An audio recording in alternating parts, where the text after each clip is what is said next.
A lot of people think the cost of living in Salt Lake City is getting out of control. Is that true?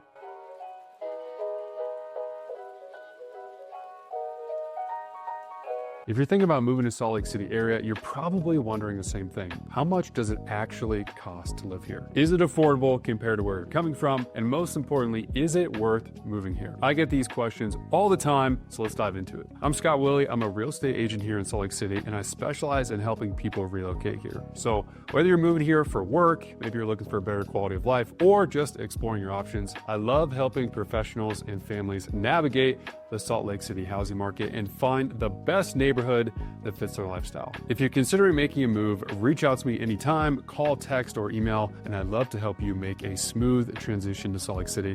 Now let's break down the real cost of living in Salt Lake City. First and foremost, we gotta talk about housing costs. I think most people would agree housing costs have gotten out of control over the last few years. So let's talk about renting and buying in Salt Lake City. In the last 6 months, the median home price in Salt Lake County was $620,000. If you're buying, that means even just a 5% down payment would be around $31,000, not even including your closing costs. And with today's interest rates, you're probably looking at a mortgage payment somewhere between $3,500 to $4,200 per month, depending on your down payment, property taxes, homeowners insurance, etc. Now, there are grant and loan programs in Utah that allow for zero down options as well, but keep in mind, home prices continue to rise in Salt Lake City. Now, if you're not looking to buy just yet, let's talk about rent prices. For example, a one-bedroom apartment in downtown Salt Lake City is gonna be around $1,400 per month for about a 670 square foot unit. If you need more space, a 3-bedroom unit downtown would cost closer to about $2,200 per month for about a 1,300 square foot unit. If you're thinking about moving to the suburbs, places like Sandy, Draper, or South Jordan, a 1-bedroom unit would average around $1,463 per month,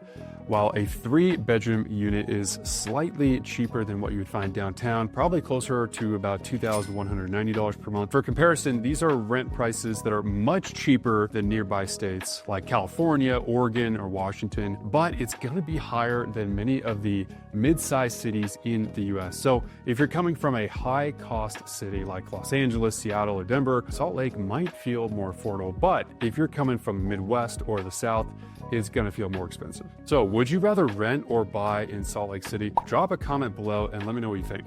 Now let's talk about utility costs. It's not just your mortgage payment, you're also gonna have utility costs. Now for a standard size single family home, around that 2,000 to 3,000 square feet, you can expect your utilities to be around, let's say $100 for electricity. Gas is roughly another $100 a month. Water is definitely cheaper. Most people with a single family home are spending between $20 to $30 per month in water. Your trash and sewer is probably somewhere between another $25 to $35 a month. And internet ranges anywhere from about $50 to $100 depending on speed and the provider. Also understand, this is not factoring HOA payments. Now, some HOAs do include some of these utilities, but others don't. So it's really important to work with an educated realtor like me to find out exactly how much your home is going to cost and if it fits your budget. So for a homeowner, your total monthly utilities could be anywhere between $200 to $300 per month. That's obviously going to change depending on the season, if you're in the summer or winter time frame, and depending on how much your energy usage is. Renters usually are going to have a lower cost, often because those utilities are included in your rent. Now let's talk about food and dining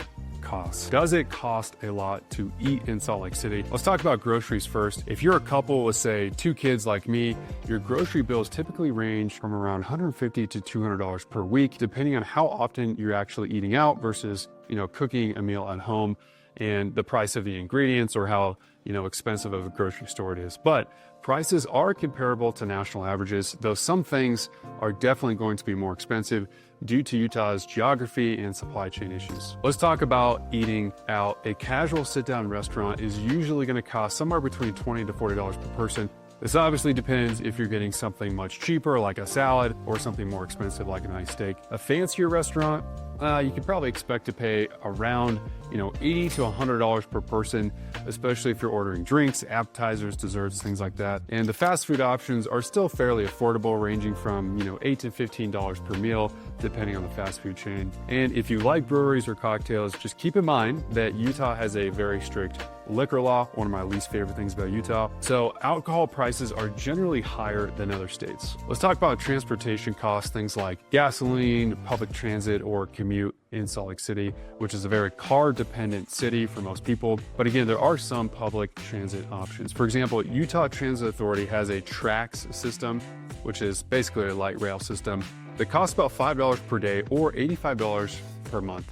Now, gas prices in Salt Lake City are currently around $3 to $3.50 a gallon, but generally cheaper than places like California, but slightly higher than the national average. Most people will drive to work if you're living in Salt Lake, and commute times are pretty reasonable compared to other larger metro areas.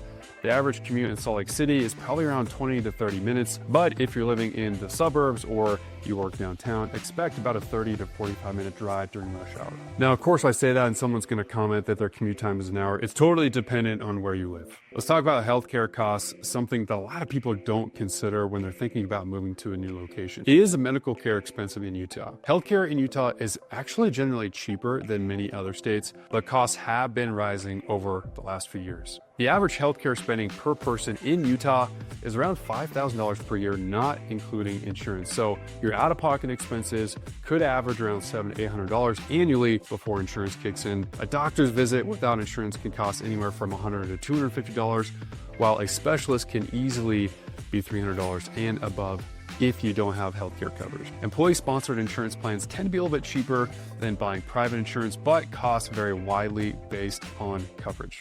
Now, if you're like me and you have kids, you have to factor in childcare costs. So here's what parents need to know for those moving to Salt Lake City with young kids. Childcare can be a major expense. As someone with 2 small kids, I totally understand the pain of childcare expenses. The average cost of full-time infant care in the daycare center is usually around $1,400 per month. That is a lot. Home-based childcare is definitely cheaper, around $750 to $850 per month on average, and pre-K and early education programs vary in price, with some state-funded options available. Now, if you have school-age kids, the public school system in Salt Lake has some highly ranked school districts, but there are also private schools that can cost anywhere from $8,000 to $20,000 per year for schools like Challenger, Waterford and Sandy, Rowland Hall near the university. So here's my final thoughts. Is Salt Lake City worth the cost of living here?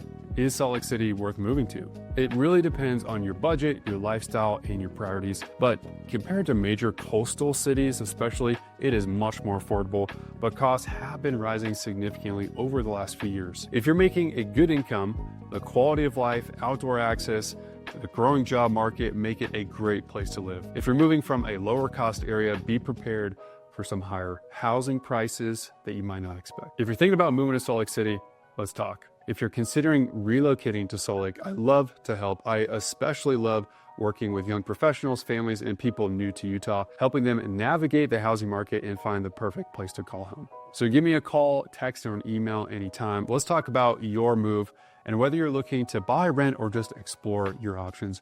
I'm here to help you make a smooth transition to Salt Lake City. And don't forget, drop a comment below. Would you move to Salt Lake City based on these costs? I'd love to hear your thoughts.